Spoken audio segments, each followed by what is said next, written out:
All right, yo.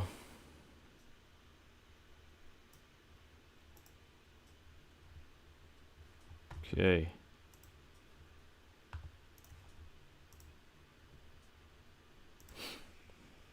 All right. Got stamina. What's going on? Marcus Bill already here. All right, man. Yeah, man. I just had to get on here, man. There's a lot of stuff going on in the flyweight division. I'm talking Bellator. Coach, what's going on, man? There's a lot of stuff going on in Bellator. Well, big fight for Bellator, and just a lot of flyweight fights in the UFC. So, I want to talk, man. But, ooh, man, I've been watching these Taylor Santos fights today and some Mandy Bowen fights.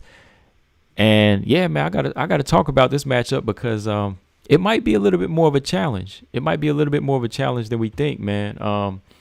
Just kind of going back and watching a lot of Santos's fights up till now, and just seeing what type of styles gave her trouble. Taylor Santos, that is. I don't know. This fight might be competitive, man. This fight very well might be competitive. I mean, we don't know too. I know not too many people know about Mandy Bowen, but I did see her last fight out, and I went back and watched some of her past fights, and I know what type of fighter she is. So it might be a good, interesting fight, man. I know everybody knows more so of Taylor Santos and how we've been bigging her up over here because we know what she brings to the table. But Mandy Bowen might have a few. She might have a few keys in there that could make this tough. I'm gonna just put it that way. I know she hasn't fought at this high level as much as Taylor Santos has, but this gonna be a good fight. I think it's gonna be a good fight. Oh, two beasts, what's up, man? So yeah, man, we'll go ahead and get started on this one, man. So yeah, I want to talk about that fight first, man. I want to talk about Taylor and Mandy. I haven't really discussed it too much with y'all yet, because it's still a couple. No, it's like a month away now. Yeah, it's about a month away. But just like I said, going back, I wanted to see a little bit more of Mandy Bowen, what she brings to the table. I said, let me go ahead and watch some fights here, and I was not like overly impressed, but I was impressed with what Mandy Bowen can do. But at the same time, I was like seeing some holes in Taylor Santos's game, and kind of makes me match this style up and say, oh wow, okay, this gonna be interesting. It's gonna be it's an interesting fight. And what else? Yeah, Juliana Velasquez and Denise Kielholtz. That's next Friday. So yeah, I gotta talk about that a little bit, man. We gotta talk about that, man, because I don't think enough people know about that fight. I mean, that's a big flyweight fight right there, man. Um, Velasquez and Kielholtz, y'all got to tune into that one, man. That's what I was telling like casual fans that just watch the UFC, man. No, this is a good one here. This is a fight I've been looking forward to, man. Just wanted to see these two high level flyweights, get to that level, man. Velasquez fought Alima Lay McFarlane back in December to a close fight. She won, but it was a close fight. But Denise Kielholtz, I mean, she been destroying girls, man. Was she like 6-1 with 5 finishes in Bellator? Kickboxing champion.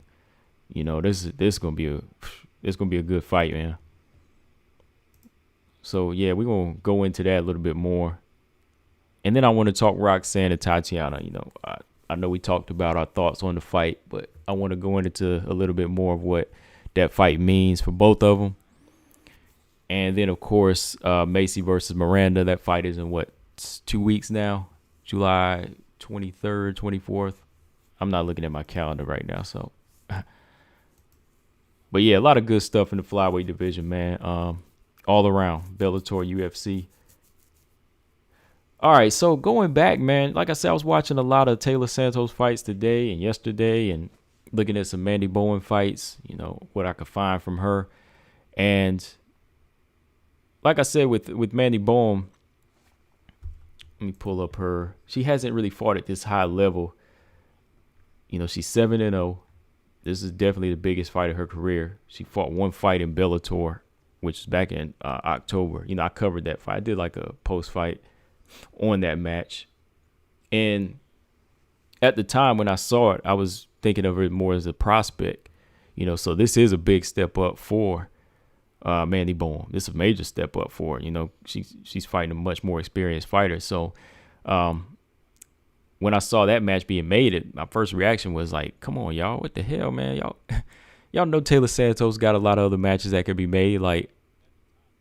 And that's my thing with the UFC flyweight division. What's going on though? Like, there's a lot of good matches that can be made, but they tend to bring in outsiders that don't need to be in there yet. You know what I mean? Like Taylor Santos, okay, she can't fight Roxanne the first go round. Well, she's healed up. She's going to be recovered by September. Why are you matching up with Tatiana? Like, why didn't y'all just reschedule Taylor versus Roxanne?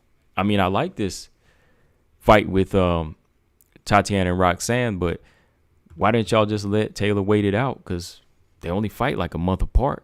Roxanne fights in September. Taylor fights in August. So why didn't they just reschedule the fight? It's like they're trying to keep Taylor Santos from fighting the best. You know what I mean? Like, or getting her from going up the ladder here. I'm like, come on, y'all. Like, that's logical. Then y'all put Modafferi in there with the strawweight from LFA. I'm like, come on, what's up with that? Like, y'all can't find Modafferi a legit flyweight?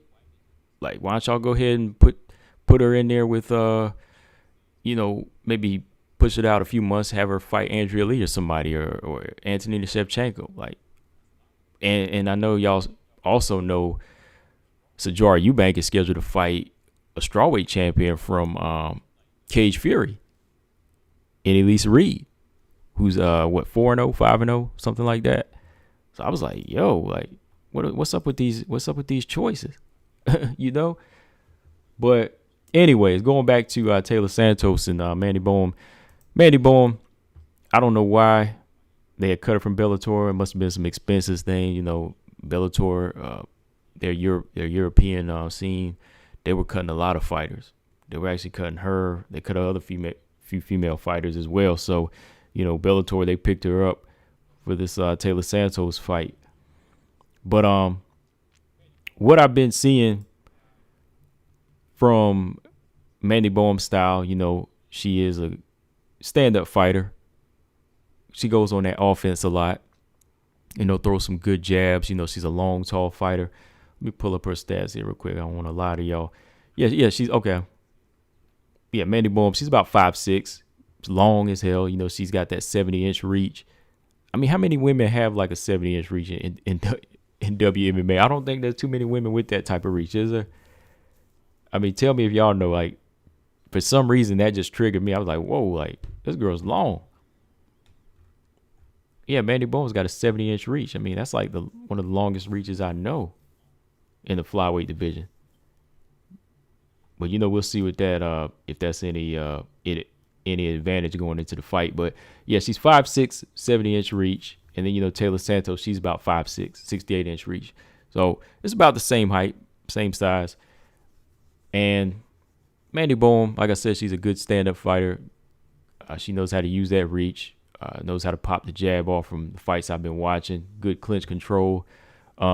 Very strong, but I know she hasn't faced anybody with this type of physical strength like Taylor Santos. So that's going to be, a big test for her. Y'all know Taylor Santos is 17-1. She's got over a hell of a lot more experience than Mandy Bohm. So that's where we all kind of lean towards Taylor Santos in this off of the experience. But there was just some things that I was seeing that she could capitalize off of. Like, there's still some things in there I need to see Taylor Santos improve on. She got the dog, she got the strength. But just going back and looking at some of her fights, like even the Mara Romero-Barella fight, she could have won that fight easier. I mean, I don't know. Y'all tell me, like, Mara Romero-Barella, was she off that day? Was she off?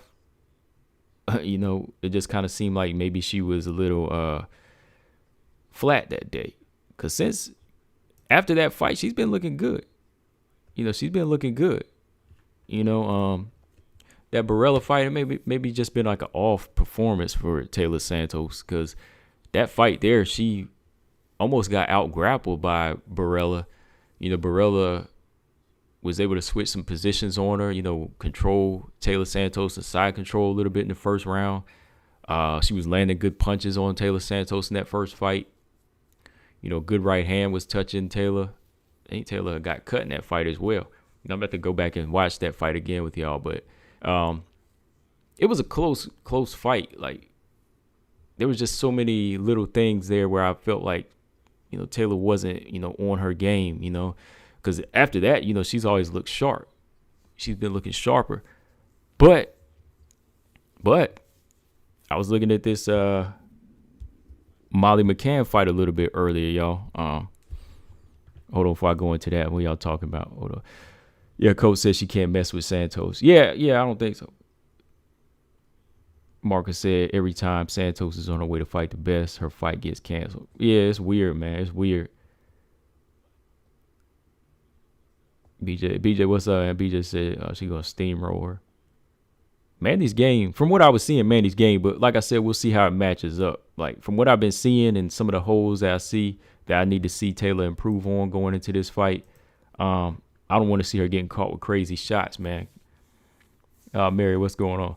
Mary said, what are the big three in your book? Oh, not me. It was Coach.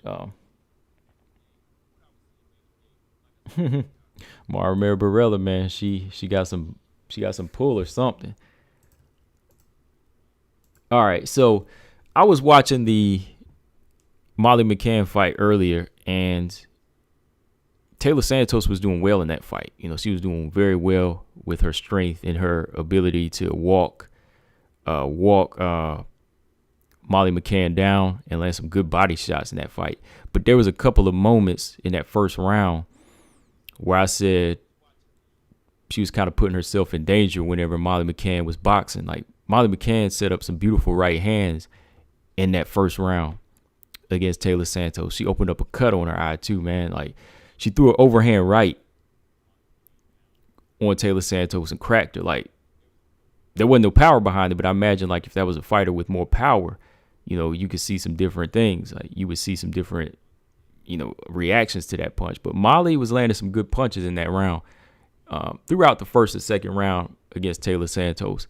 It's just that she was boxing more on the back foot and she wasn't really committed to hard shots. So Taylor was able to walk her down and, land good body punches and just dog her out and clinch her up and, land hard knees to the body until eventually, Molly was gassing out. But there were some moments in there where Taylor's not moving her head enough. I think Taylor got to move the head a little bit more going into a fight with a long striker like Mandy Bohm, because Mandy Bohm is pumping jabs out. I've noticed that throughout all her fights, she's always pumping a jab out. If it's a fighter coming straight forward, she's sticking the jab in your face, and she will come over the top with her right hand. So, this is a fight where Taylor can't really just go in there and bull rush in. You can't really just bull rush straight forward in like that, because, you will eat some hard shots. And, Mandy Bohm is that Muay Thai fighter. She can bang as well. Like I said, I don't know how hard she can. I don't know, like, what type of power she carries on this level, because the last girl she fought, Eckhart, she walked through a lot of her shots. She was landing clean and couldn't knock out that girl Eckhart in her Bellator fight. But you don't want to eat too many of those punches. That's my point. Like, especially from a fighter that extends her shots off like that. Hold on, y'all. I thought the stream was slowing down a little bit. But let me go to y'all in the chat. Hold on. All right. Coach said his big three is also Maverick, Santos, and Modafferi. I agree. I agree with that. Okay. Oh, boy. BJ said his is Maverick, Santos, and Montana De La Rosa. Okay. All right. 2B said, what holes did you see in Mandy Bohm's fights? Mandy Bohm, 2B's, what I seen in hers from her fights is she brings her hands back a little low. Like, Two Beast, whenever she's punching, like, she'll throw combinations, but when she like swings her right hand while she brings her hands back slow, and she's open to being taken down. So Taylor Santos, that is where she's going to want to take this fight, in my opinion. Like, I don't think Taylor Santos should really stand and bang with Mandy Bohm or even try to give her a moment to strike. Yeah, Taylor might have more power, or she might be strong and she might be able to take punches. But I think going into this fight, Taylor Santos can time her and switch levels. Like, she can be timed and taken down. Yeah, she can definitely be taken down. Like, that's some of the holes in her game, is like not wanting to take the fight to the ground. Bohm wants to stand, so I noticed a couple things she does, kind of like Yan Xiaonan. Like, she'll let off punches in a grappler's range. So if you're a grappler, you just switch level, you duck under, you catch her kick, and boom, you can take her down. So sometimes she's not utilizing that reach enough. And if you can get on the inside of her slower punches and the way she brings her hands back low, that's one of the things, a couple of the things I seen in her defense and her ability to be taken down easy. Like, she can be taken down, but she can hold her own a little bit on the ground. But I think that she just doesn't have that strength to compete with Santos when it goes to the ground. Like, physical strength when you standing is one thing, but the physical strength on the ground is different. It's all in how you can move and shift your hips, But I don't think she'll want to go to the ground with Santos going into that fight. All right, what were y'all talking about here? I picked those three because they all want smoke and they're aggressively wanting to get to the top. Right. They want to get to the top. Like, there's no BS from them, and they all, to me, they got the tools. Like, so I seen enough from Montana to say that she's not getting, she's holding herself back for some reason, man. She's just holding herself back, man. Like, she needs a bigger win than the fighters she's been fighting. That's just me.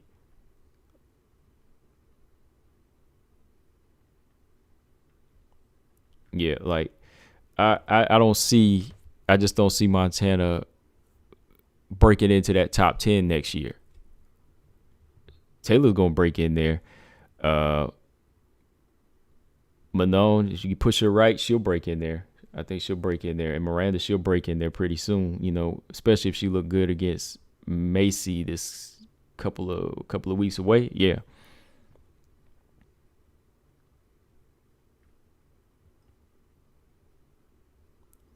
Mary says she thought Santos had some power. Yeah, she's got some power. She definitely got some power. I really wouldn't take the chance of trying to, like I said, strike with a striker. If you got the better tools on the ground and you're better on the inside, just make it a physical fight. Because I ain't gonna lie,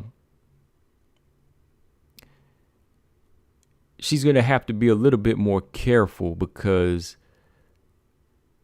you can't take the same approach like she did with Jillian Robertson as far as, bull rushing in, because I say that Mandy Bohm has better striking than Jillian Robertson. She's got better striking than Jillian Robertson. So you got to be careful stepping in on that reach. The head has to move. Like I said, Taylor's got to move the head a little bit more. I need to see that. That's just me, my personal opinion. Like, I need to see the head move more, because she did get touched up in her last couple fights. Molly McCann, again. Molly McCann is a boxer and a striker, and she was touching her. When she had her moment, she was touching her. The thing is, Taylor Santos had more tools, and she could shut it down. She could shut it down with the strength, and she could shut it down with the clinch game, and she could shut it down with the ground. But you will get touched, if you don't move your head enough. But you don't want to get touched against a harder puncher. That's my point. But overall, I think that, Taylor Santos has the better tools. I think she'll be much more strong on the inside in the tie clinch. I think she'll know how to maneuver, and I think she'll get better head control. That's another thing about Taylor's, like, her head control on the fence is effective. The way she can plant the head in your neck the way she can put the head in the neck of a fighter and just, push you back with the force of her head and just get control of your whole body. I think Taylor is going to bring a different level that, of course, Mandy Bohm's never seen before, man. But, I think it's going to be a good fight, though. I think there's much better fights that can be made for Taylor Santos. She's fighting another unranked fighter, which isn't fair. You coming off a win over Molly McCann, of course, last year. Then you fought Jillian Robertson. From there, you should have had your fight. They should have rescheduled your fight with Roxanne Modafferi. That's just my opinion. I like the Roxanne Tatiana fight, but what was the point in not rescheduling that fight? What was the point in not rescheduling Taylor and Roxanne? I mean, looking out for Roxanne. I mean, are y'all looking out for Roxanne or make sure she don't get hurt? I mean, come on, y'all.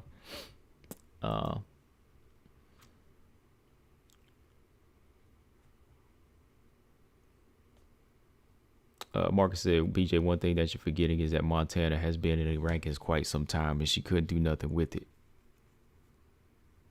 BJ said, not many girls are stronger than Taylor. Yeah, Taylor's strong, man. She's strong. Hold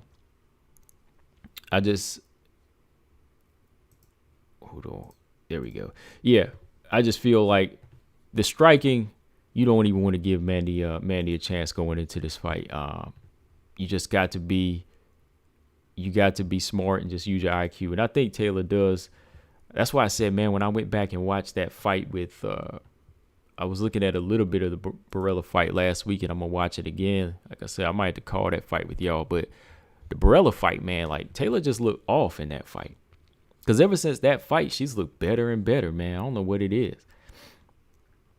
She just looked better and better, man. I don't know. She had to be off that night because I couldn't believe the way Mara Barella was holding her own on the ground. When they were grappling, she was holding her own against Taylor Santos. But since then, she's been looking good. The way she was physical and just really out-grappled and out-strengthed Jillian Robertson on the ground and just dominated that fight. Oh, man. But, yeah, Taylor Santos, from here, man, I hope she can get another fight to close this year out. I hope she can get another fight in December because if she does blast out Mandy Bohm,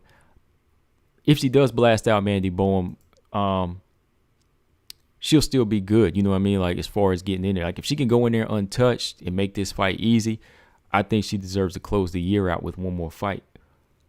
Because look at all these cancellations right here, man. Taylor has so many damn cancellations throughout her career.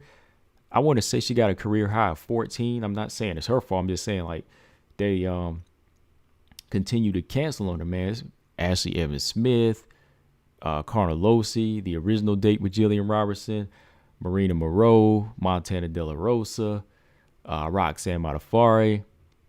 Taylor Santos has just had a rough road, man.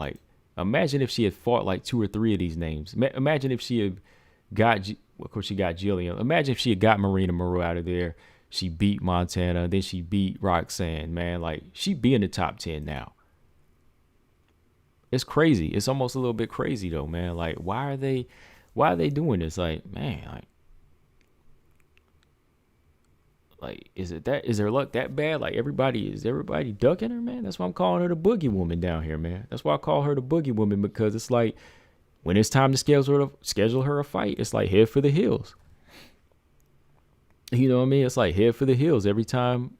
Taylor Santos got a fight scheduled. It's oh, can't do it.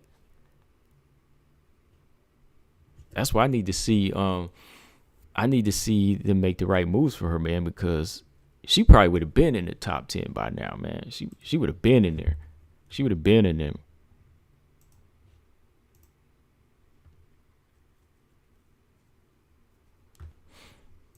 Yeah, man. That's what I'm yo, come on. I'm hoping, Taylor Santos, like I said, I like Mandy, she's cool. As far as her fight, she's exciting. But, I'm a fan of Taylor and what she does, man. And I think that if Taylor can get Bohm out, give her one more fight this year. That's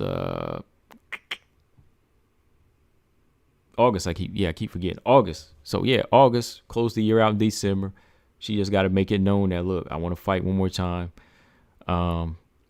because this fight here, Taylor Santos is number 12 right now, right?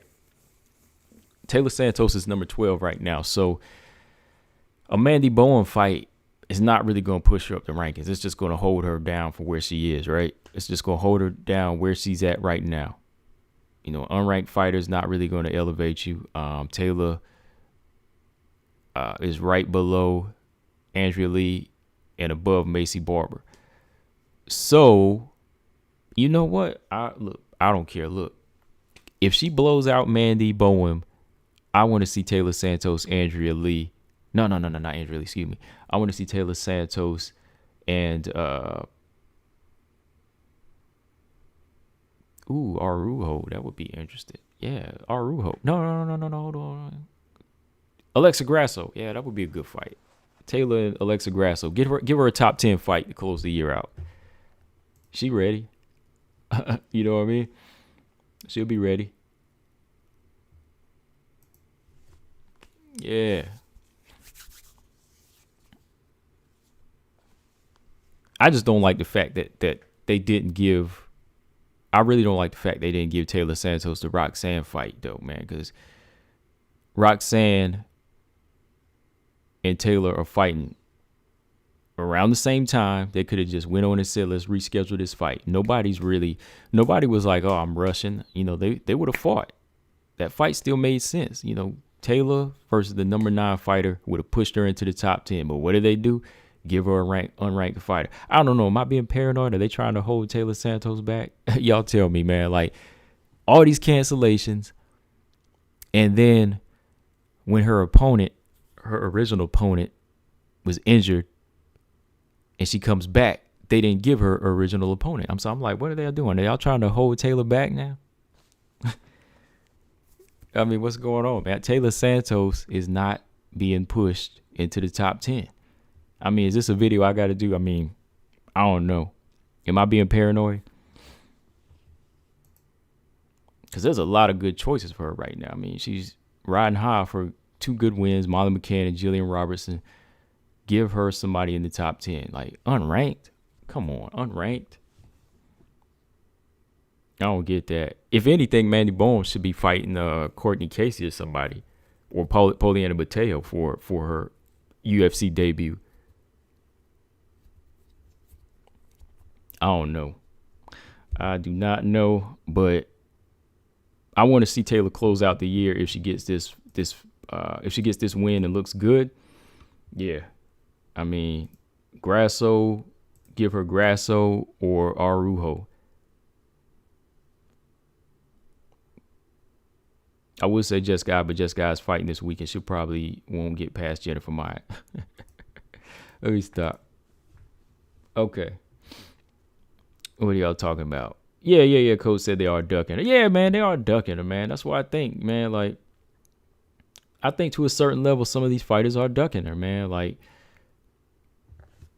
and I think maybe because they know that it'll not, like, it's not like I don't think it's a fear thing. I think sometimes it's just a high risk, low reward type of thing. Like, high risk and you get knocked down the rankings if you lose. You know what I mean? Like, it just seems that way. It just seems that way, especially when a fighter comes back and they fight somebody else. Like, if I knew I was hurt and I had to pull out of a Taylor Santos fight, I would say, okay, when I get healed up, let me have my original opponent, which would be Taylor, you know, like, but as soon as they get somebody else, they good with it. They come right back.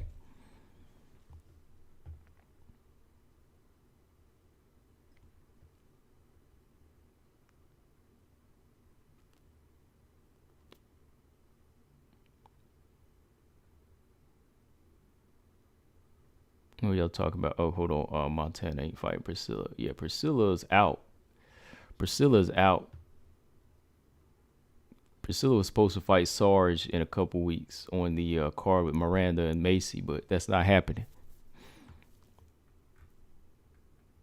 Yeah, Tracy Cortez is supposed to be fighting. JJ Aldridge. I'm leaning towards JJ in that fight.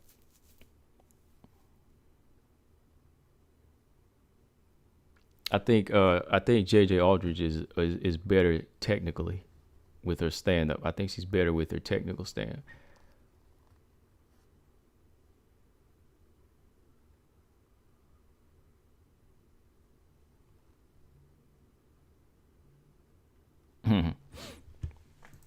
But anyways, okay, so yeah, I think it'll be I think this fight with Taylor and Mandy is gonna be interesting. It'll be entertaining, but overall, man, my thoughts on it, like as a whole, I wouldn't have put. I won't put. I won't put Taylor in there with Mandy, man, just because I feel like she deserves better, man. Like she deserves a top 10 fighter now. She's number 12. She deserves a top 10 fighter now. Mandy Bohm making her UFC debut fighting the top 15. Manon didn't do that. They didn't give Manon that fight. They didn't give, what's her name, Casey O'Neill. Is that her name? Yeah, Casey O'Neill that fight. They didn't give Miranda Maverick a top 15. They made all of them fight unranked opponents. So Mandy Bohm, I mean, what do we see in her that makes her get a top 15 opponent? Huh? What do we see in Mandy that makes her get a top 15 right away? Because again, yeah, Miranda, she had to fight an unranked opponent. Manon had to. Taylor had to, right? Well, no. Taylor came in at fighting Mara Barella. But yeah, they had to fight unranked opponents though. I don't know.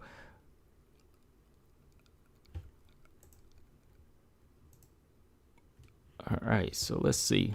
Talked about that fight a little bit. Like I said, I'll do a little breakdown for it in another video, but it's going down August 14th. Yeah. Taylor and Mandy. Yeah, I just think Mandy Bohm, she's shown some good stand up from what I've seen. And if you don't want to have that type of trouble, go ahead and, take her to the ground. I think, Taylor is just way too strong. I think she's just way too strong on that, but I don't want to see her take too many hits. So, she got to move the head. Like, don't risk it. You got to look at those little things like that. That's what I'm saying. I'm looking at those little things that Molly McCann was able to do that you don't want to see let's say a much more powerful fighter be able to do, because they'll be able to do something bigger with it. Mark said, who wants to see Carolina and Marina Moreau? Okay, Luana Carolina. I want to see Luana Carolina come back and fight somebody, but Marina Moreau, she's not really in the game right now, I don't think. So I'm not dying to see that fight. I'm not. Not at all, really. All right, so yeah, man, y'all gotta check this fight out. Make sure y'all watch this fight. It's gonna be. I know, Coach, he's ready to see this fight, and I know BJ, he's ready. I know most of y'all in here are ready to see this fight. But next Friday, man, Juliana Velasquez and Denise Kielholtz is throwing down. I told y'all this is the fight, man, that I've been wanting to see out of the Bellator flyweight division. And I know that it's going to be good, man. I'm about to say it now, man. I don't see this fight going 5, man. Right off top, it's hard seeing this fight go 5. Because I think with the styles that, match up with, Juliana Velasquez and Denise Kielholtz, if you push either one of them, they're going to fight. Like, they're going to fight hard. And I think that both fighters are going to bring that type of dog out of each other. Like, Velasquez and eliminating Farland, that fight, it wasn't that eventful. Like, I went back and watched that fight the other night, and I was like, not too much went on in that fight. Like, there wasn't a lot of crazy chances because both fighters over-respected each other a little bit too much, I don't know if that was just me. Like, Velasquez, she's more of a counter puncher. She can be a counterpuncher at times. And I don't think she really tried to close the show the way I thought she could have, against Ilima-Lei Macfarlane. I thought she was the better striker, but she didn't really take too many chances.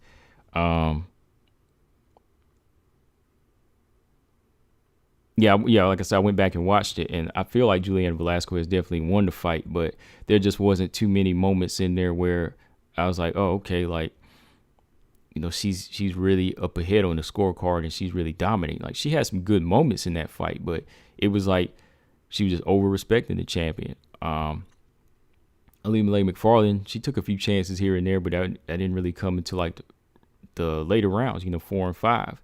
I think that Denise Kielholtz, though, man, just looking at some of her fights again, I was like, yo, she's going to be bringing it, man. She's going to be bringing a good fight. She's about 2 inches shorter, but, she'll be able to go in and close it, I think, and close in and be effective getting into the pocket, man. So I think she's going to make Juliana Velasquez throw more than she's used to. She's going to have to keep somebody like Denise Kielholtz off. Denise, she puts punches together. She'll let combinations go. She's throwing bombs. She's got power in both hands. She's very effective. I think it's going to be a pace that she's not used to. Like, I don't see Kielholtz backing up too much in this fight. I can see her wanting to command the center of wanting that command of the center of the ring, of the octagon, and Juliana Velasquez will probably take the back foot first, just because she likes to pick her shots. But I think as soon as she gets taken out of the comfort zone, you're gonna see a different Juliana. So the fight might go to the ground. The fight might go to the ground, because that might be where whoever feels uncomfortable or starts getting outstruck or out jabbed, they might want to take it to the ground and find that as a rest break or a moment to, look for that submission win instead, because I see, I've already talked about it before, I've seen that both fighters, they have black belts in judo. So depending on who really wants to go there, I could kind of see, their judo skills kind of canceling each other out. I could kind of see that canceling each other out, because they're both, black belts. But the two different type of strikers that they are, it's just going to be an explosive fight. When you make Juliana Velasquez throw more, and, she's in that southpaw stance, and she has that dangerous left hand, good check right hook. Then you got Denise Kielholtz, who's, don't forget, she's a Bellator kickboxing champion. She's going to be effective as hell coming forward. Even just, in the center of the octagon. Man, so it's going to be interesting, man. It's going to be a good fight. Francisco said Kielholtz can KO Velasquez because Rebecca Ruth dropped Velasquez. Yeah, I seen that fight. I saw that. Yeah, she dropped her. I saw that. Yeah, she sure did. Yep. Yeah, Rebecca Ruth dropped her pretty hard in that fight. And another thing, Francisco, now that you bring that up, I'm going to talk about it when I do my prediction, but one thing about Velasquez is she pulls straight back. Like, she pulls straight back. Like, her head is back. Like, she does. Sometimes she'll cut angles, but sometimes if a fighter storms in on her, she'll pull her head back. Like, she'll pull straight back, and if you got long reach, or you know how to measure her reach, you can come over the top with the right hand and catch her. Like, she's been caught. She's been caught, like, as she steps back. Because you step back with your chin out, just pulling straight back, that's dangerous. Not too many people can do that unless you're really, really fast, or if you really, really know the distance that you're stepping back at. Because if you take one step back or 2 steps back, so you take one step back and your opponent takes 2 steps forward, then boom, you're going to get hit. You have to take 3 back when they take 1 or 2 to keep you out of range.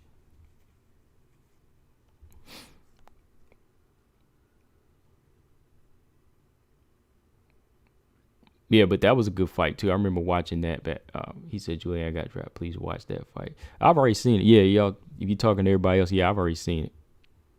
Yeah, I've already watched that fight. Mary Thomas said, "Oh, so they already scheduled together. When is their date?" Oh, you talking about Miranda? Yeah, Miranda and Barber. They're fighting on the 24th, along with Macy Chiasson and Aspen Ladd. Yeah.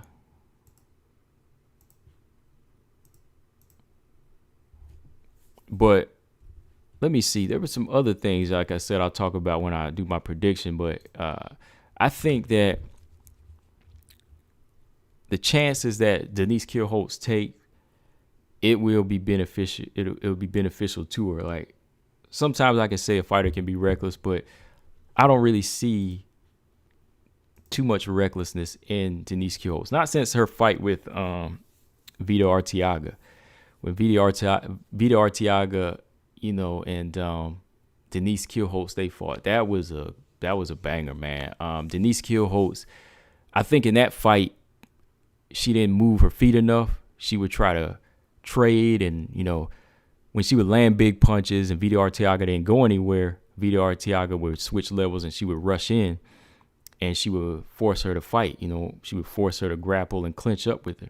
That should have been a moment where Denise Kielholtz should have been, sticking more and moving and looking for the counter and using her feet a bit more. But she got caught up, man. She got caught up in that, second round? Was it second round or third round? And she got caught up in that guillotine, man. Because Arteaga, she's dangerous, man. Like, that was like the one time I was a little shocked and at the same time not shocked when Vito Arteaga got that win. Because if you give her room and you try to bang with her, Vito Arteaga is more than likely gonna find some type of way to win on you. You know what I mean? She will put that dog on you. But Kielholtz, she's been bouncing back, looking good, man. Like, over the past, how many fights now? How many? I keep forgetting, man, what I'm saying. She's finished like 5 of her 6 opponents, in Bellator. So Denise Kielholtz is a risk taker, educated risk taker. Denise Kielholtz is very educated with her jab. I like her stance. As soon as she gets in that center, she is always feinting, and she'll start pumping her jab out. I think going into this fight, of course, she's going to be more effective with her right hand on the southpaw and throwing that left hook, which she packed power. Like I said, she packs power in both hands, man. It's going to be explosive, man. I like both fighters, but I'm more of a fan of the style of Denise Kielholtz. I am a fan of that style. And I think that Juliana Velasquez, on her way up, she's fought some different looks, but this is a totally different fighter, man. And I think, now I ain't gonna give y'all my prediction yet. I am not giving y'all my prediction yet, but I know this fight ain't going distance though.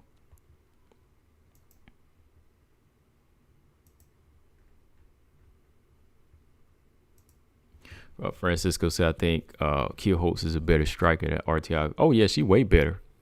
She's got the accolades to prove it. She's kickboxing champion. She can box. She's a way better striker. I think it was just a bad choice that she tried to dog with her. Vito Arteaga is a hell of a dog in there. If you give Arteaga any room to do, to try to close that distance and grab you, she'll take it.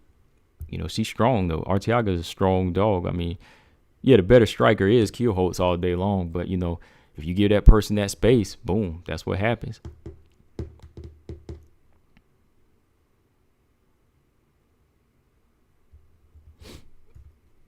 Wait, hold on. Francisco said Kielholtz is no pushover and very difficult to knock out. Kielholtz got a very thick neck. She reminds me of Tisha Torres and Andrade. Yeah, she's very strong, man. She's very physically strong. Matter of fact, now that you bring up Andrade, I just seen Andrade doing some training. She's been on her Instagram posting some videos of her working out now, trying to get back into the mix for this Calvillo fight.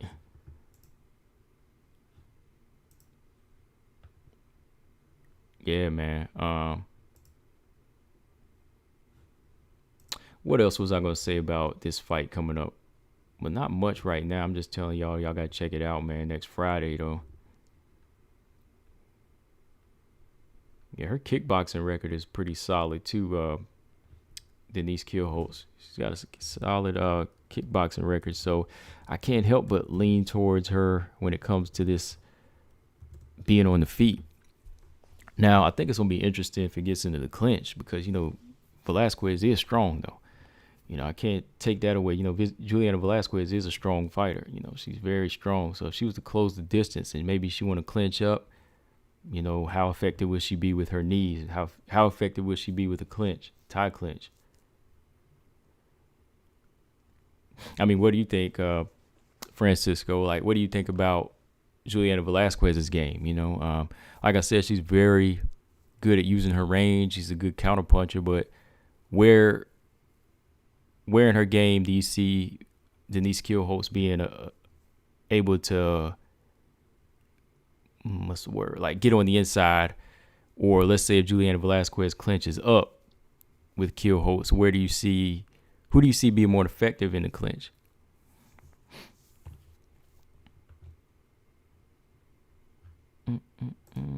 Just a second, y'all. Just looking at some stuff. Yeah, because I was reading through some stuff today, and yeah,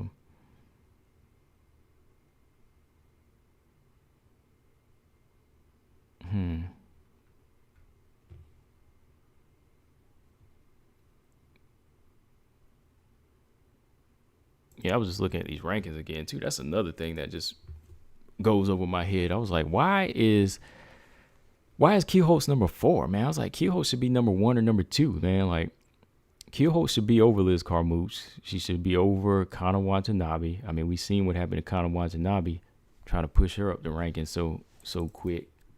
You know what I mean? Like, I was like, it's just gonna take the right person, and Kana Watanabe will get caught because the defense isn't that good. And y'all saw what happened.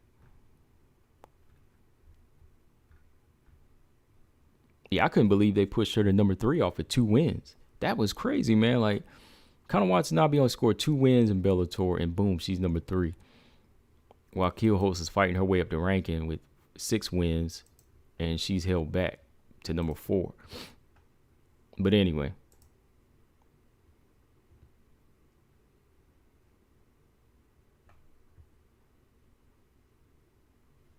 So, look, I don't know, but she's got the title shot, so I'm cool with that. We are good to go. This is going to be a good fight, man. But yeah, I'm going to have to break this one down. I'm going to probably work on it tomorrow. Just looking, like I said, looking back at some more of their fights. But yeah, I remember that fight, man. Velasquez got dropped hard in that one. All right, so let's talk about Roxanne and Tatiana a little bit here. Tatiana and Roxanne.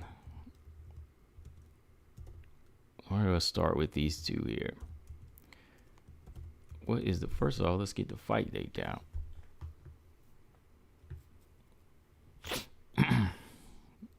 Let's see. Yeah, for whatever date UFC 266 is, that's when they're gonna fight. I think Curtis Blades is on that card too. Hold on.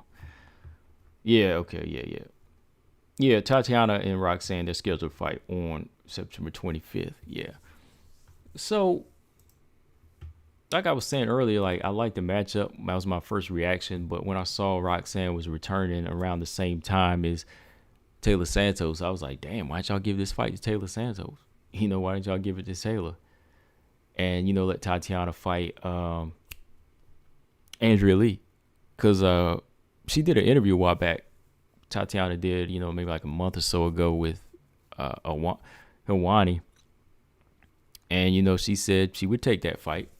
Because that name was brought up. She said she would take that fight, So, I don't know, man. Like, again, I just feel like they're on their part. They're trying to hold Taylor back, man, But this here, it's a good way for Tatiana to break in to the flyweight division. I'm not going to lie. So, hold on for a sec. Francisco said, I think Kielholtz needs to watch out in the clinch because Velasquez is much bigger and she could submit her just like Arteaga did. Good point. That's a good point. He said, Kielholtz also needs to stop doing those judo flips because Velasquez can easily take her back and choke her. Yeah, that's another good point. Yeah. I was seeing that in a few of her fights, man. You know, like she will do that judo throw, and you know, like they say, yeah, judo throws are dangerous, man, because yeah, if they slip out, boom, they're on the back and you're getting choked. Because again, yeah, both of them are black belts. I don't think they'll take that same type of chance, though, man. Like, I don't think that she'll take that chance against Velasquez, you know, her being a little bit bigger. Like, she might use more trips or like more hip and body tosses, but I don't think she'll try to go for that headlock throw like that. But yeah, I know what you mean with them judo flips. Yeah, that's dangerous, man. Because she did that in one other fight I was watching the other night. I can't remember the girl's name. And was it Middleton? Yeah, it was that Middleton fight. Luckily, when she was fighting Middleton, you know, she was able to flatten her out. Not flatten her out, but she was able to control her head and get her to submit. Yeah, but that's some good points that you brought up, Francisco. Yeah. You don't mind me asking who you got winning and how you got them winning, do you, Francisco? I mean, I'm going to do my prediction later this week, but who do you got winning? I mean, I think you got Denise Kielholtz, but how do you see Denise Kielholtz winning? While you answer that, I'm going to jump back to this topic here real quick. Yeah, like I said, my first reaction, the Suarez Modafferi, I was like, Modafferi versus Santos, goodbye. You know, I was like, goodbye top 10 opponent. And, you know, I was like, okay, man, like Suarez just said she wanted Andrea Lee in an interview. Why didn't they just make that fight? You know, Andrea Lee was pretty much untouched in the Antonina Shevchenko fight. Why not give her that fight? You know, Suarez versus Lee. That made more sense. You know, we see Andrea Lee as kind of like a gatekeeper for that lower level. You know, so Suarez taking on maybe a number 11 opponent is better than taking on a number 9, just because it's a better test just to see where she's at right now at 125 before she go in there with the top 10. Because I think that if she beats a top 10 fighter, they're going to skyrocket her quicker to a Valentina fight, which I'm going to talk about here in a minute. But I think, you know, Suarez, after such a long layoff, you know, it's dangerous to go right in there with the top 10 fighter, even if she is coming off an injury. You know, even though Roxanne's coming off an injury, I still think it's a dangerous fight. Just going back and look at some of Roxanne's performances, you know, Roxanne is always dangerous, man. She's always dangerous. You know, she went in there as an underdog against Macy Barber, and y'all saw what she did. So, you know, everybody was kicking their selves with that one, man. But now that this fight is happening, I like it. You know, I'm just really glad to see that, you know, Tatiana's back in the mix. You know, hopefully everything goes good leading up to September 25th. I think we know what type of fight Suarez is going to have to bring to the table. You know, it's been 2 years, and I know we all have the same questions. Does she have that type of strength? You know, does she have that same type of hard exterior that she had at strawweight? Is she going to be durable like she was, you know, back in 2019? You know, we'll see. We'll see.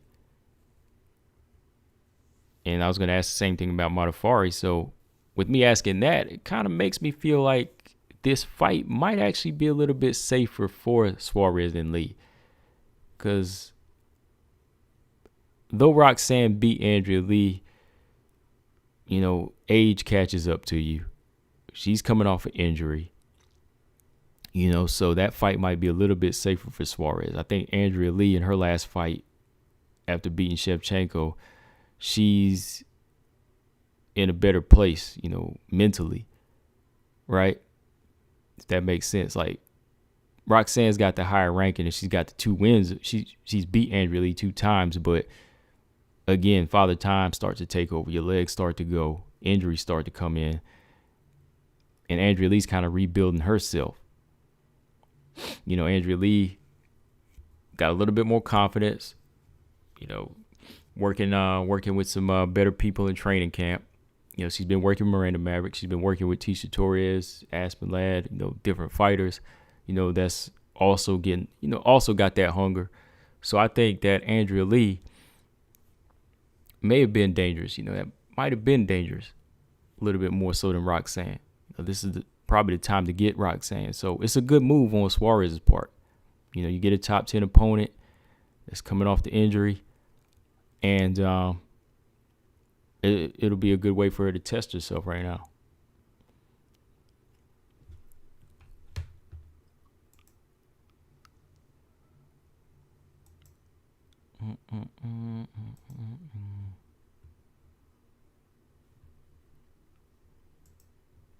But hold on here. Okay. I'm really, I was really wanting to see Suarez return at 115, but it is what it is, man. Like, I wanted to see her come back at 115, but after 2 years off, I don't think she needs to make such a crazy weight cut. But with years passing, I think Suarez is, in that position where 125 might favor her a little more so. But with the move up in weight, that's what people have to understand. Like, the higher you get up in weight, the more so you start to have to become more well-rounded, and you start to have more tools in your game. So I'm hoping that when Suarez goes into this fight here, she's going to have more striking. She's going to have more a higher level of boxing and a higher level of kickboxing going into this fight here with Modafferi.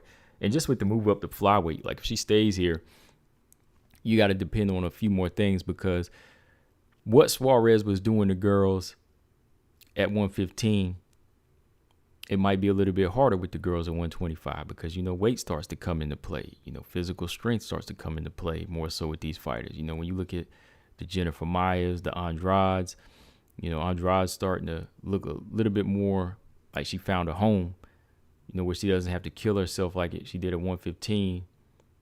And, she's not too small for like 135. So Andrade's kind of in a good place for her, for her body, her physique. So Suarez might have that. I think Suarez might have that home, but, she's going to need more tools going into a Roxanne fight. Because, again, Roxanne, like, you talk about her hand speed and her striking all day, man, and how she be blinking her eyes and stuff. But Roxanne does have a good stand-up game. It's effective, depending on who she's fighting. That is, like, if you're like I said, the Andrea Lees or the Anthony Shevchenkos or the Macy Barbers that can't figure out her footwork, or you're just kind of fighting behind her, she'll set into a rhythm. I noticed that, like, these fighters that kind of, they get a little tentative because she's the veteran and she starts doing some things they haven't seen before, they kind of start falling behind. Like, Macy was getting pieced up. Roxanne was putting the right hand in her face and the jab in her face. So, Suarez is going to have to go in there and use a little bit more head movement to be that tricky fighter. She's got to do what the fighters that had the physical strength did, like Viviane Araújo and Lauren Murphy. They're not going to play that game. They're going to put that strength on her early. And, they're going to take them legs out early, you know what I mean? So, into this fight, I think, Suarez is going to have to be more so showing that next level of well-roundedness. Just can't go bull rushing and ragdolling in. I want to see her start setting things up a little bit more with her hands and with body kicks and just timing. I think that's going to be a big part to start working on it now, because when she starts going to that level of, the top 5 in the elite flyweights, man, it's going to get tougher. Jennifer Maia, let's say if Jennifer Maia beats Jessica Ai this coming Saturday, Jennifer Maia versus Tatiana, that might be on the horizon, if Tatiana gets past Roxanne, and that's going to be a tough physical fight for Suarez. All right. Francisco said, first time I was leaning towards Velasquez, but after I watched a lot of their fights, I'm going with Kielholtz. I got Kielholtz by submission or KO or UD. Velasquez by UD or submission. Denise got more chances. He said, after I watched the fight with Rebecca Ruth and Velasquez, I changed my mind. Velasquez needs to watch out for Kielholtz's KO power. Kielholtz is also a lot more aggressive. Yeah, those some good points on that fight, man. Yeah, like, she's very, very effective. Like, she has a lot more ways to win, yeah, with the power and her ability to come forward and take chances. Colton said, does Conor McGregor ride off into the sunset if he loses again to Dustin? I don't know. I don't think he'll ride off into the sunset. You know, I think he'll stick around for a little bit longer. You know, maybe a drop in weight. Yeah, that's what I was thinking. Maybe a drop in weight. But I don't see him retiring yet. Maybe he'll give it one more fight. It's not that easy to leave the game, man.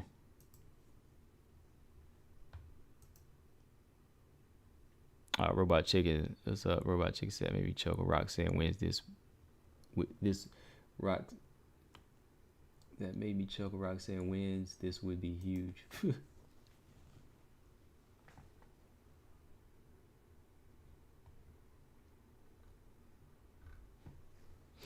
But yeah, man.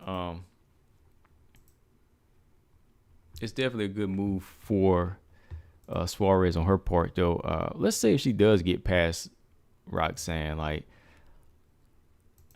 I think it would still take a few more wins for us to really see Suarez as the next title challenger or the next danger for Valentina Shevchenko. You know, because I still keep thinking about her injuries, man. I still keep thinking about the neck, man. Like, Tatiana's like neck injury, man. Like, that's. It's hard not to think of that. You know, it's hard not to think of that as a factor going into these tougher fights. Like, maybe she might not have to worry about it in the Roxanne fight, but when you going in there with the tougher physical girls like Maya, Lauren Murphy, Andrade, you can't help but think of that injury. So hopefully it's fully healed, man, moving forward. But after that Roxanne fight, you know, that's the number 9 spot. You know, she's still going to need a couple more fights, you know, just to kind of break through, beat that elite fight, go break through to that elite ground. Like, I can already say this now. Probably they're gonna have the Tatiana Roxanne winner fight the Andrade Calvillo winner.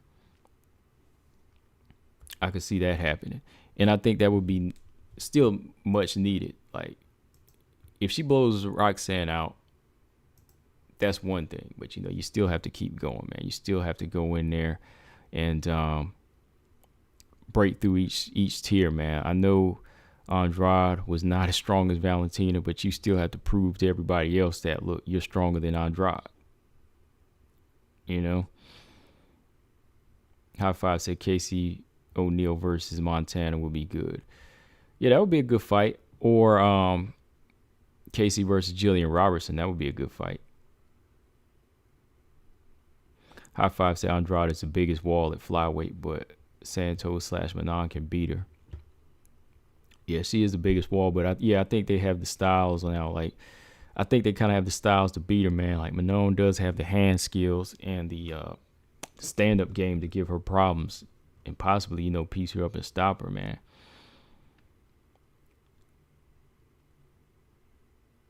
But, you know, we still just need to see a little bit more.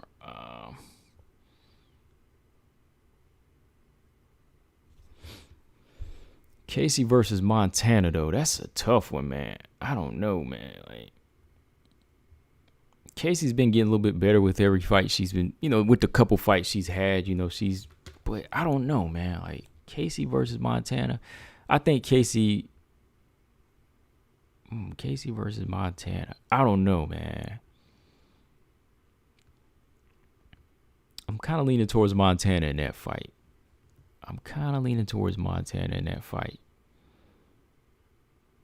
Casey O'Neill versus Tracy Cortez. Two beasts. I would have to go with Tracy. That's another close one, man. That's another close fight. It's just because both fighters are still on that unproven level. You know what I mean? So Casey versus I don't know. Casey, I noticed she does like to come with the pressure, man. She puts on a lot of pressure and she'll come forward. And she be throwing bombs too. Her ground and pound wasn't as effective as we thought it should be, but yeah, I don't know. Casey versus Tracy. Well, that depends on what Casey does to JJ Aldridge too. I want to see what she can do against that type of striker.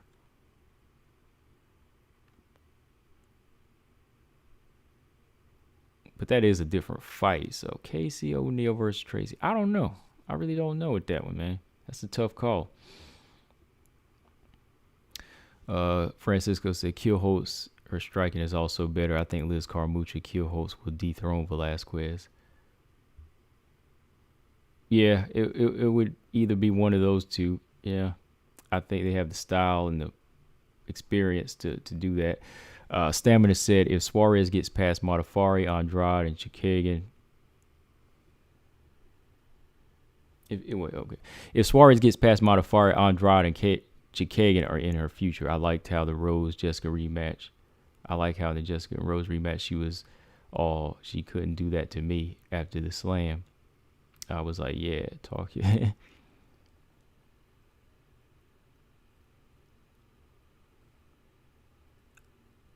Colton said, after watching how Andrade couldn't outmuscle Valentina, just how strong is Jennifer Maia? Oh, man, Jennifer Maia is strong, man. Yeah, Jennifer Maia is strong. And then again, it's all about body placement, too. Like, Jennifer Maia had more leverage in that fight. Like, how tall is Jennifer Maia? Jennifer Maia's like, what, 5'4"?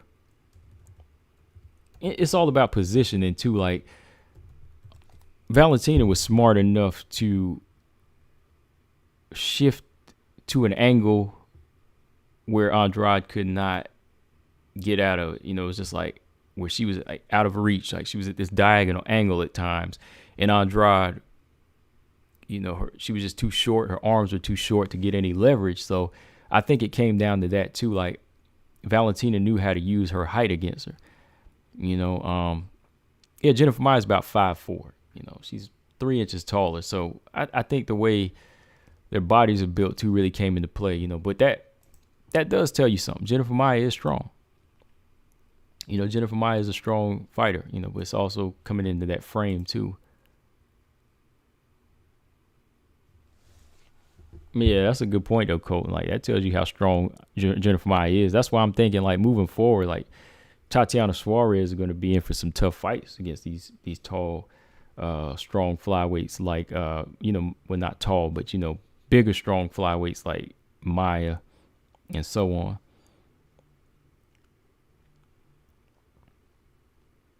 High Five said, who was the drama queen that fought Jillian last time? That was a lame act. The drama queen that fought Jillian? I don't know. I don't know who you're talking about. The drama queen that fought Jillian last time? I'm thinking, I don't know.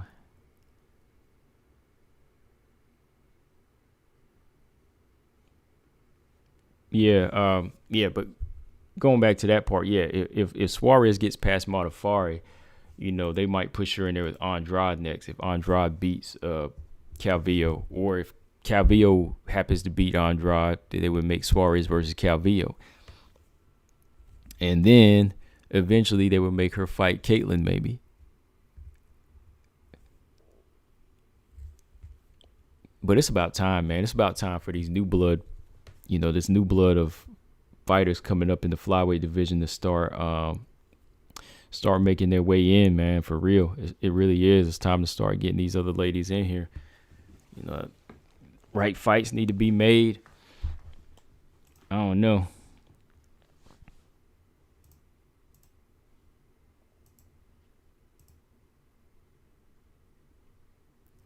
So with that, let's talk about this fight.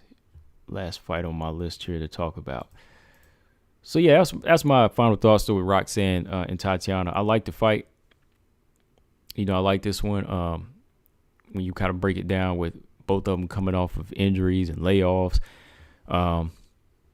It's a good fight for Tatiana to break into, and we'll see how strong she is. But yeah, I am curious. I'm curious to see how strong she'll be, because it's like Tatiana said, Tatiana said that, look, 115, I used to feel weak sometime in these fights. I would feel a little weak, but she never looked weak, right? That's the point. Like, she never looked weak in any of her fights.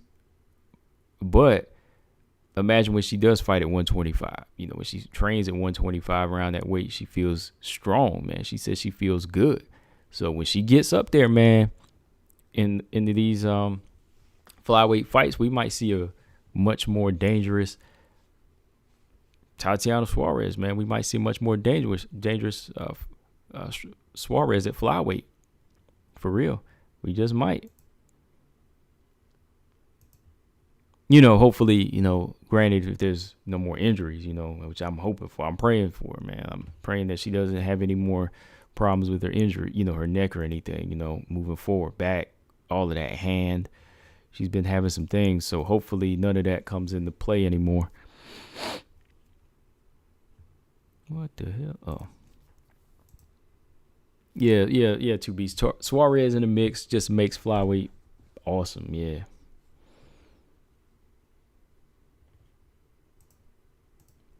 All right, so let's jump to this last fight here. July 24th, we have Macy Barber taking on Miranda Maverick. And is this another fight that I predict won't go the distance? Kind of. I said that like a month ago, but the more I think about it, I could see this fight going the distance.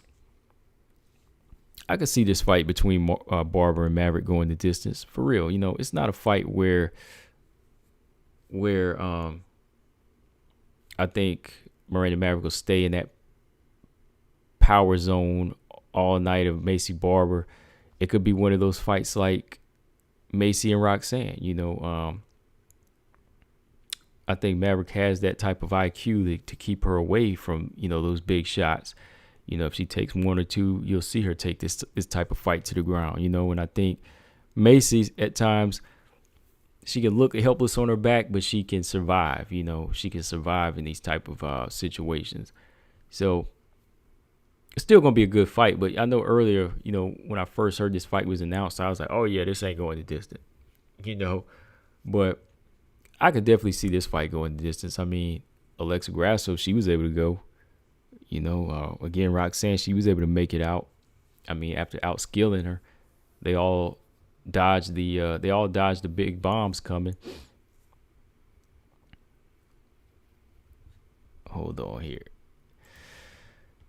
Mary Thomas says Suarez is going to run her mouth till she find out what's really good. Dang.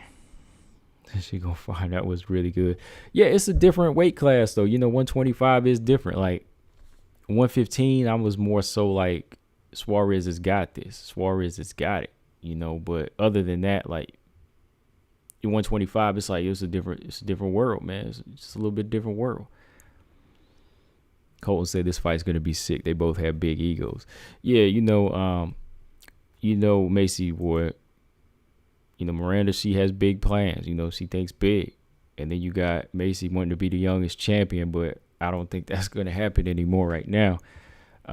She's got a hard road to climb. And a fight with Miranda, I think, is going to be tough as hell, man, because, again, she's in there with another fighter that's well-rounded, that has some skill sets that she doesn't possess.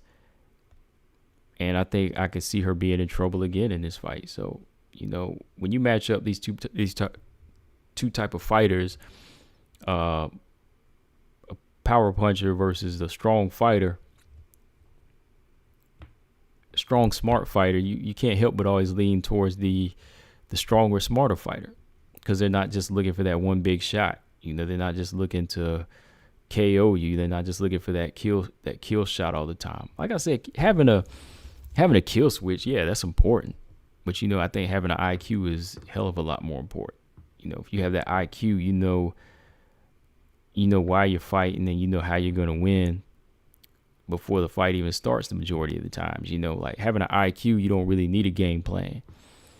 You know, you see it in Valentina. Like she said, she didn't really have a game plan for Jessica Andrade, right?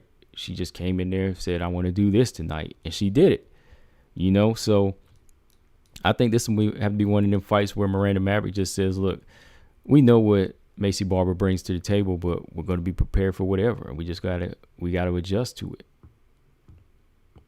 And I think going into this fight, you know, she's going to have to use her strength against Macy. Macy is a hard hitter, but I don't think she's like physically strong. Like I've never really seen her be able to use her body and her strength like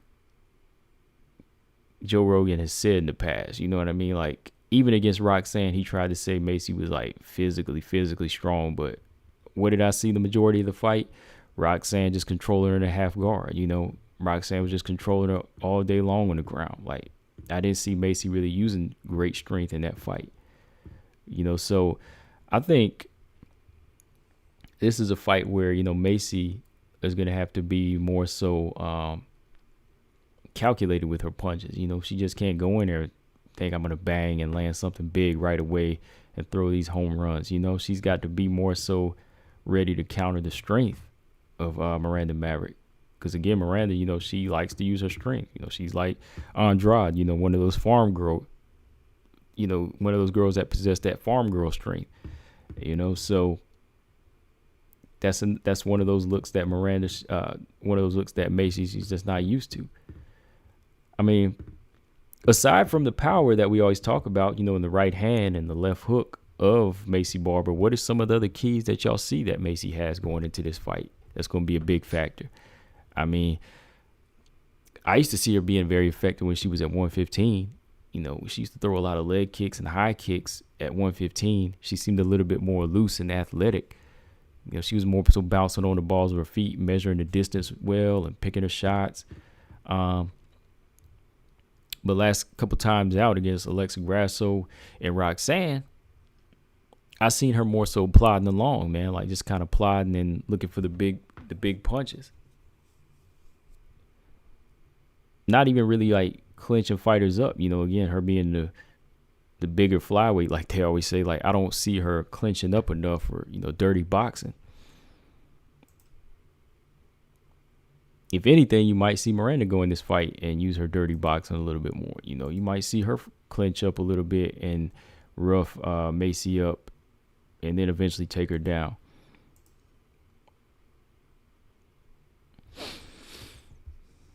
Robot Chicken said Maverick is going to outwork Barber. Yeah, that's what I'm thinking. Like with her on the inside, you're going to see her doing a lot of wrestling here. You're going to see her grappling and taking her down and just really putting the strength on her the same way Alexa Grasso was able to. And I think that Miranda's more so of a grappler than Alexa Grasso.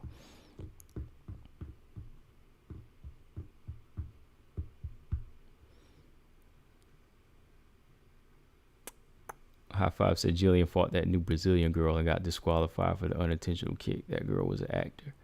Oh, no. That was Randa Marcos. That was Randa Marcos and Luana Pinheiro.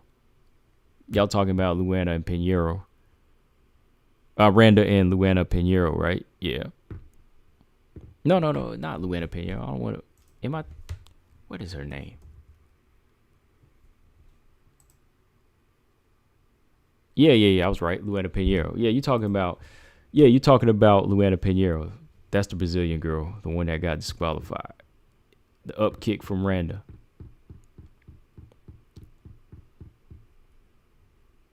Robot Chicken said Barber's a Greg Oden of MMA.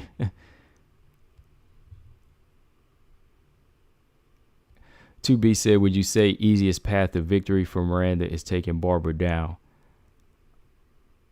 I would say that. Yeah, I would say the easiest path would be to take her down.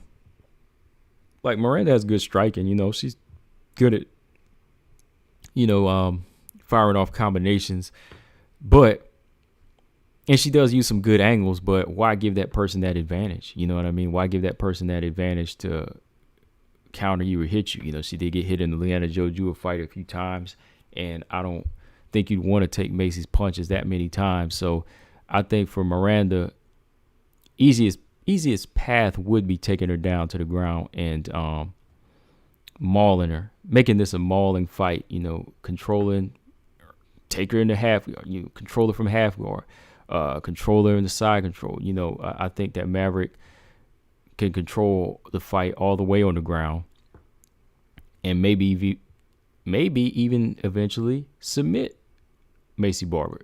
You know, just seeing what Roxanne was able to do, and then see what Alexa Grasso was able to do. But then you put together what Maverick has, you know, her being a little bit physically stronger in those positions than Grasso, and, you know, having the youth more so on her side than Roxanne did.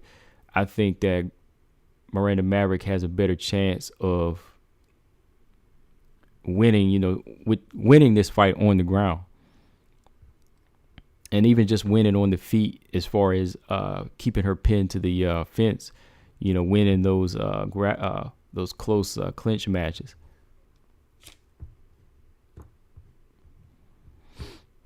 High Five said Manon striking is too good. Her Yoko is damaging that she controls the distance. Stamina said if she's not learned much since the Roxy fight, 100%. Yes, Macy had Nada on the ground. Ernest said Kielholtz going to choke. You said she's going to choke? I don't think she's going to choke, man. You said she's going to choke Juliana Velasquez, or she's going to choke? I don't see her choking. When has she ever choked in any of her fights? You know, if anything, you know, I felt Juliana Velasquez never really turned the heat up in the Ilima McFarlane fight. You know, she won, but she never really turned up the heat in that fight. But I've never seen Kielholtz choke in a fight. Denise Kielholtz never choked before, so I don't think she would choke right that. I don't think she would choke on Friday. Mary Thomas said, yes, I can see that she can outstrike Andrade, but who would dominate the ground if it goes there?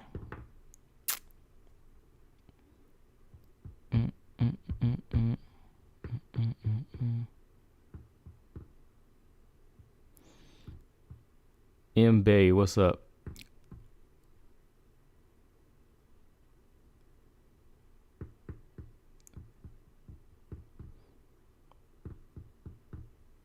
Ernest said when she got too reckless against Vita and got guillotine choke. I thought you meant choke, like as in like freeze up. But I don't see that happening. That's two different styles, man. We were talking about that earlier. You know, that's two different styles. You know, Vita Arteaga is more of a dog, and she's going to come forward. And Kielholtz was reckless in that fight. You know, yeah, I thought you meant choke by like getting nervous and just freeze up. But yeah, that happened in that fight. But I don't see that type of positioning happening in this one, because I think Velasquez is going to be more so on the back foot, Ernest. Like, I think that she's going to be more so trying to stay away from Kielholtz. Two different fighters, you know, two different styles. You know, that's like I said, Arteaga's always in your chest, always in your face.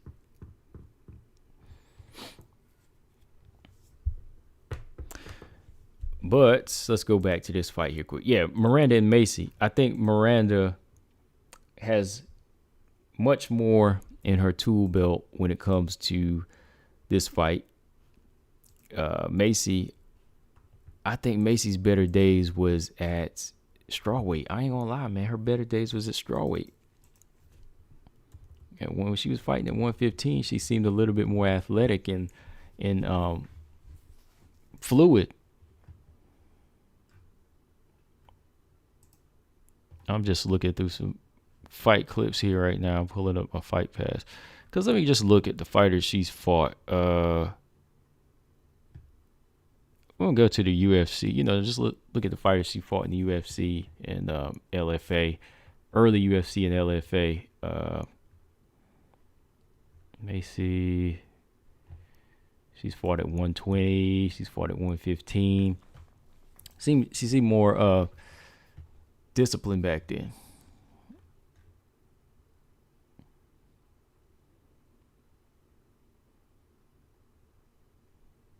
Because when she fought Hannah Cyphers, what were they? They were at were they 125 then? Yeah.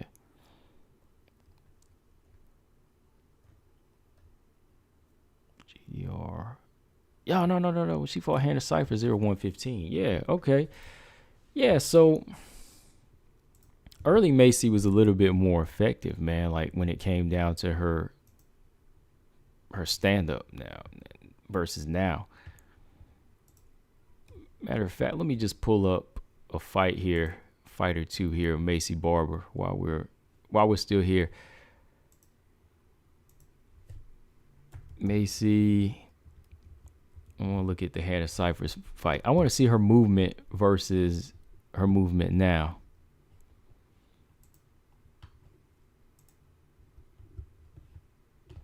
Cyphers takes it. I'll see a second round after this. Oh shit. Mute that.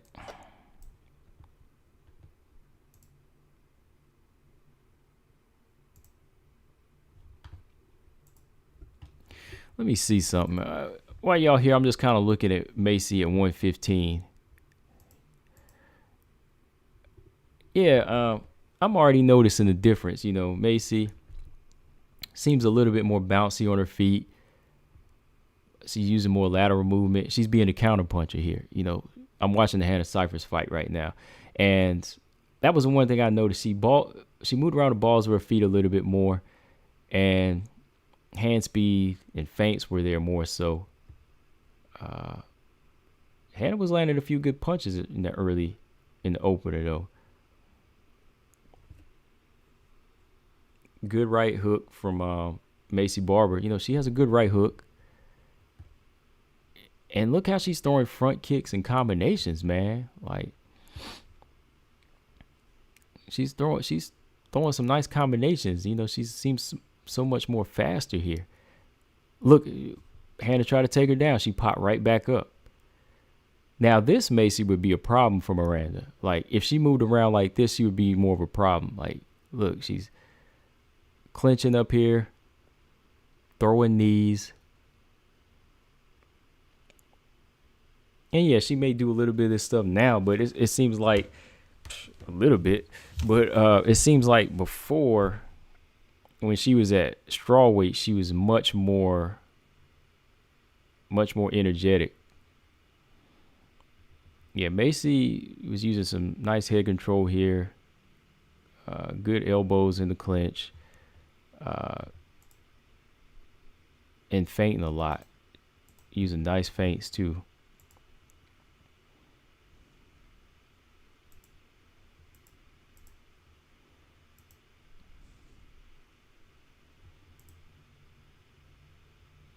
Very fast, you know, very strong too. Ooh, big head kick. Yeah, she was throwing more head kicks too. She was throwing more head kicks whenever she was at strawweight. Or maybe I'm noticing them because they're connected. I don't know. What weight was she at when she fought Aldridge? When they fought, that was 115 too, right? Hang on here. I'm just looking at some stuff here. Macy Barber, stick your chin in there. Dang, every single video got to play loud, honestly. Macy and JJ.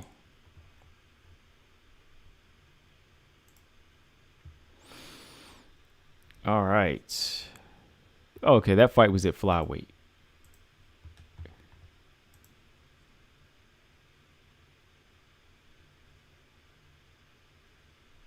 I see a little bit of difference in her movement. I don't know if that's y'all like. I see some difference in her movement from 115 to 125. I mean,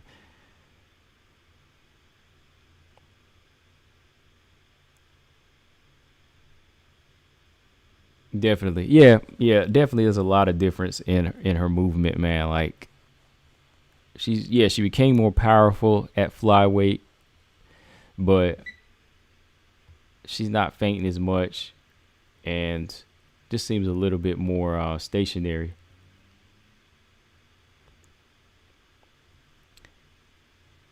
I think Miranda's much more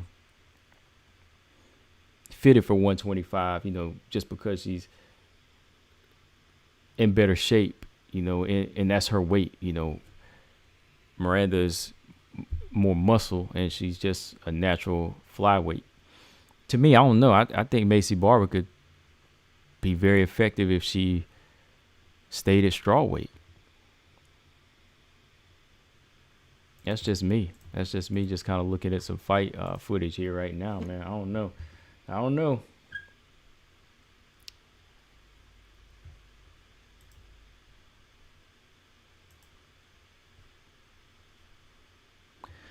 But yeah, man, that's pretty much all we got for tonight, man. I got to eat something right now. I'm a little starving. We've been on here for a minute now, an hour and a half today, just talking about these flyweight fights. But yeah, I'm gonna talk more about this Maycee Miranda fight. Of course, I'm gonna do my pick for it, but I just wanted to talk about the actual matchup and how much of a threat Maycee is for Miranda, and vice versa. Like, just early look, aside from the puncher's chance, I don't see her being that big of a threat.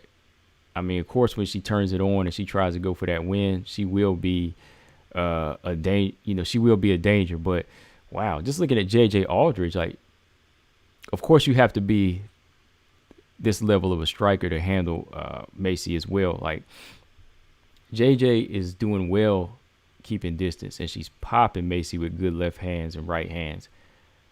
But you see what happened. She left herself open to being knocked out, and that's what happened. So there's no need to, if you're better on the ground and you're better on the inside and you're stronger, that's what you do. That's what you use. Use your IQ. Yeah, you might be faster. Yeah, I might be able to outstrike this person. But if their bread and butter is that power, and that's what they'll go for, then you don't give them that chance. See, again, JJ Aldridge, she was controlling this fight nicely. She was landing some good punches until she got caught. I don't know, though. Maycee does throw some elbows, too, so, but she doesn't throw as many high kicks at flyweight. That's what I've been noticing. And Miranda turns angles a little bit more, so she won't be as easy to hit. And I think as soon as she goes, she makes her miss one a big shot, she'll go right in. She'll switch levels and boom, she will take her to the ground. Like, I don't see Maycee being a problem for Miranda on the ground, really, just by looking at what I see. I think Macy's balance is not, it's not what it should be like it was at 115. She would be taken down pretty easy, I think, multiple times. I think, yeah, she'll definitely take her down easier than Miranda took down Jillian, so that's what type of fight I think we might see. We might see more of a mauling fight until Miranda can really use that strength and get to that back, wear her down. You might see her rear naked choke her. That's kind of how it played out. I could see Miranda really using that physical strength into play into like the second or third round.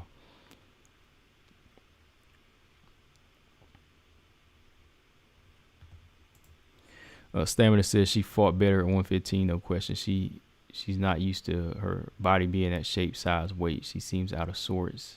Yeah. Yeah.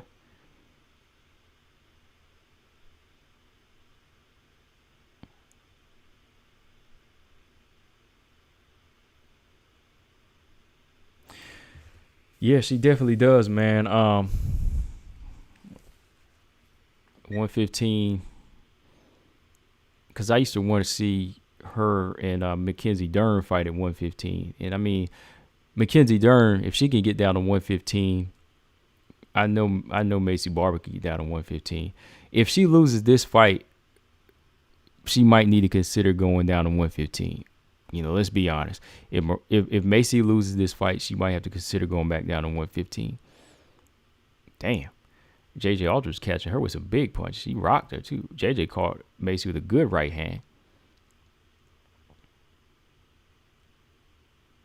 And that's the thing too. They're both southpaws, JJ and Macy. So I'm thinking like, Miranda, she's a southpaw as well. She could switch to southpaw.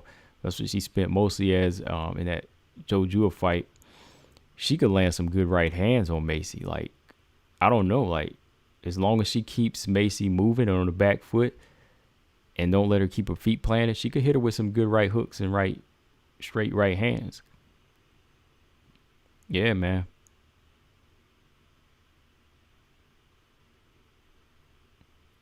Yeah, man. Macy got I don't know, man. The more and more I'm looking at these fights, these clips, Macy got to move down to 115, man. And if she loses this fight, she got to move back down to straw weight. She just got to be on the right path with her weight and everything. That's just me, though, man, because she's still young, too. She got to be at 115. She's not too far off from Mackenzie Dern's frame and size, and Mackenzie's at 115. She seems so much more powerful, stronger.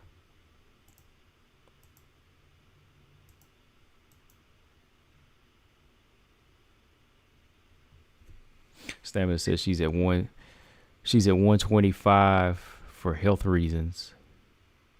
Macy goes down to 115 too early. She could mess up her inside. She'd be wise to not do that to herself. Shoot. Staying at 125 ain't wise for health reasons either. You know what I mean? Staying at 125 is not good for your health either if you continue to take beatings or you continue to lose. I mean, I'm talking smart way to move down to the weight, like taking the time off you need to gradually move back down to 115. Not like a drastic weight cut. But I mean, if you know some other health reasons why she's not doing it, like, does she have some other illness where she can't move down? Is that what you mean? Or just not moving down because of health reasons? I mean, she's still young, so I'm like, trimming down, that shouldn't be a problem. With the right amount of time.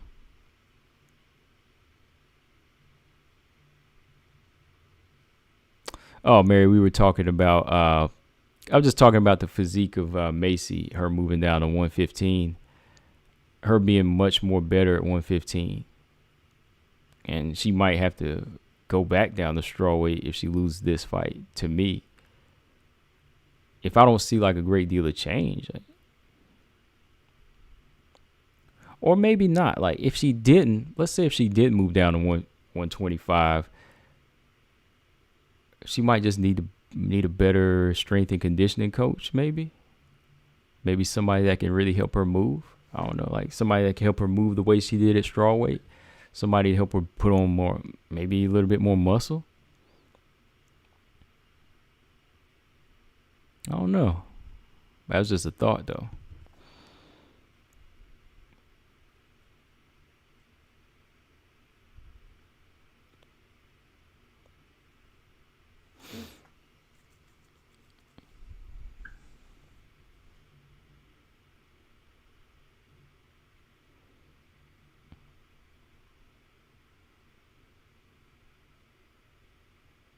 Yeah, I forgot to tell you. Yeah, I was going to do that interview today, Colton, but she had to push back.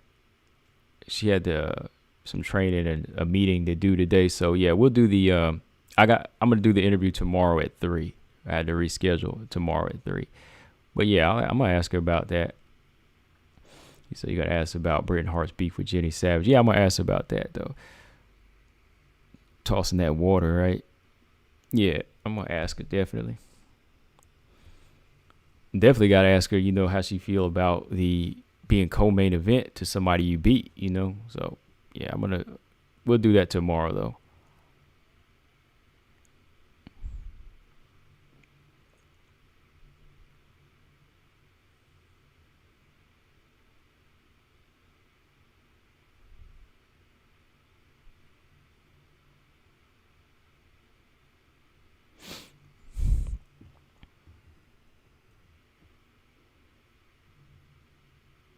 Yeah. I don't know though. Like I said, if she was to get the right strength and conditioning coach to help her move the way she did at strawweight, then maybe she'll be fine.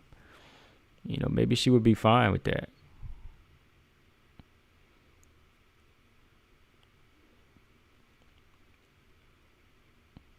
Because I was watching boxing. I mean, I know some of y'all aren't familiar with Errol Spence, but I'm just watching him versus being with his strength and conditioning coach that he was with for a long time.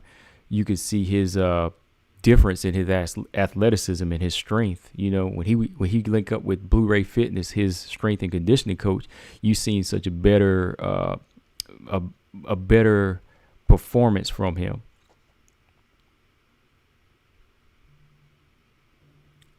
So I'm thinking that maybe she needs the same thing. Maybe she just needs somebody to kind of build her up and get her to move the right way as far as being able to kick like she used to and bounce around like she used to.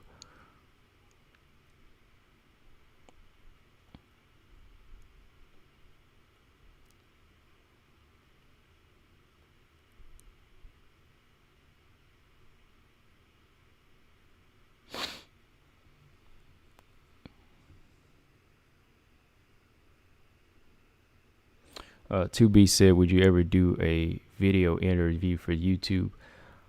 What do you mean? Like a live interview?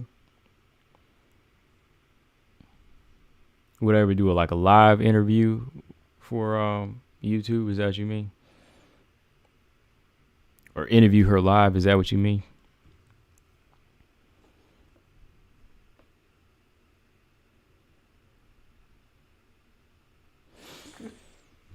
All right. I'm sorry. I was just looking at these. I was watching the fight.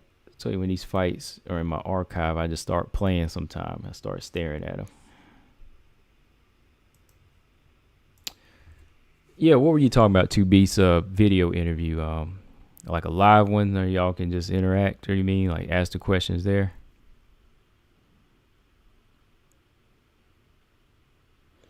Stamina said if she was also considering, if all she was considering her was her health, she just stop fighting and just recover. Fighting at 125 is a compromise she has to repair before putting her body under a new round of stressors. Right.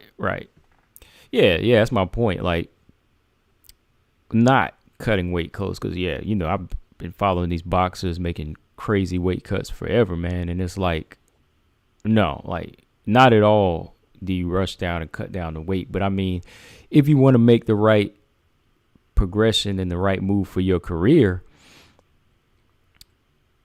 is it to fight at 125 just to fight?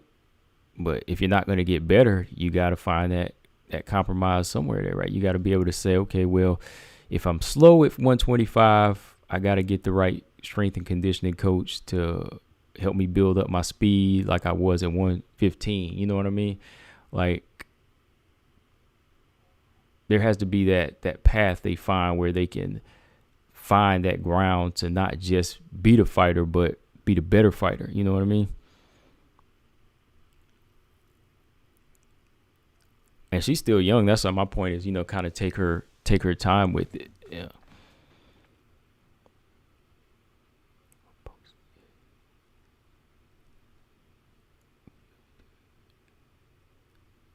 He said, yeah, or post the interview after it's completed. Oh, yeah, I've done that. I've done a few interviews, 2Bs, if that's what you mean. Like, I post all my interviews on YouTube, if that's what you mean.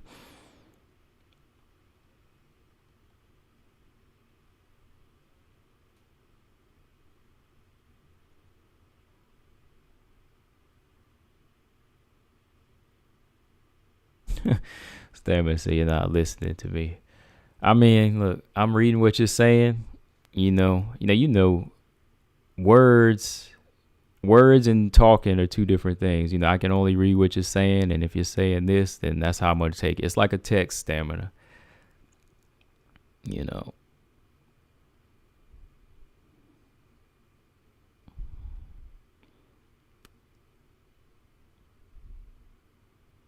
I mean, You know what I'm saying, and that's pretty much what I'm saying. You can hear my tone and everything, but only words, I mean.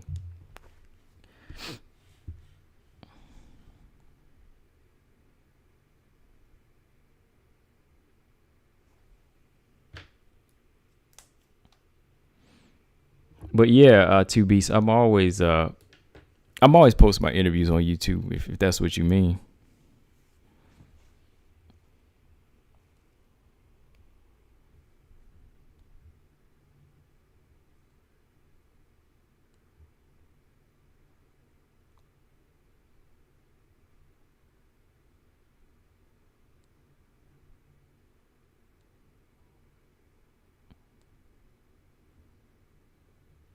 He said, "Would I do?" Oh, 2B said, "Would you do it live, like with Super Chat?" Yeah, I can do it live.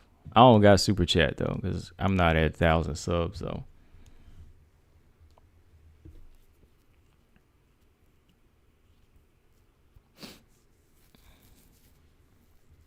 Not there yet. But I mean, yeah, I could do it live. I mean, if she has time to do it live, maybe around 7 or something, maybe I can ask her. We'll see.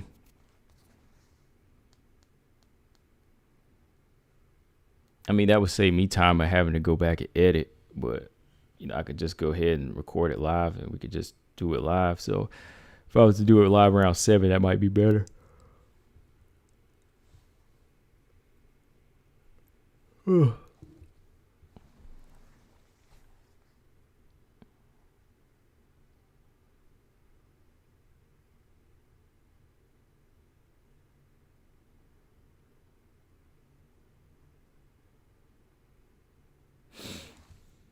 Oh, Lupita versus Sam Hughes. Yeah, that's gonna be a good fight, man. I wanted to see that fight when they were at LFA, man, because that's gonna be a good stand-up fight.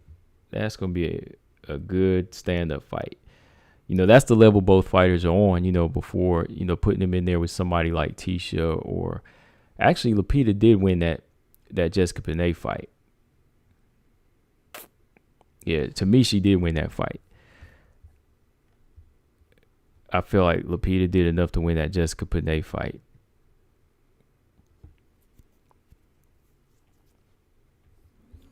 But anyways, I was just dazed out watching some fights here on my computer, but I got to go eat something myself. I see Mary said she was eating some dinner. I don't know. We'll see. Tomorrow, I was going to do the interview at 3, but I don't know. Maybe I'll do the interview at 7 or 6:30 or something like that, and we'll do it live. We'll see how that goes.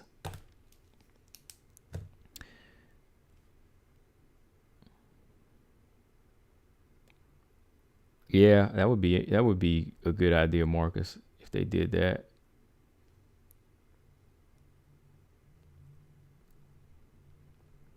But anyways, y'all, we'll be back on tomorrow. Like I said, if I don't do the interview at 7 live, we'll still be back on, because I'm still going to link with her, and we'll do the interview at 3 p.m. That's the normal time. So, yeah, we'll see what happens from here. But, yeah, I'll be back on tomorrow, though. Maybe if y'all want to do an open link, we'll talk tomorrow. If y'all want to do open links tomorrow, talk about some more stuff going down in WMMA.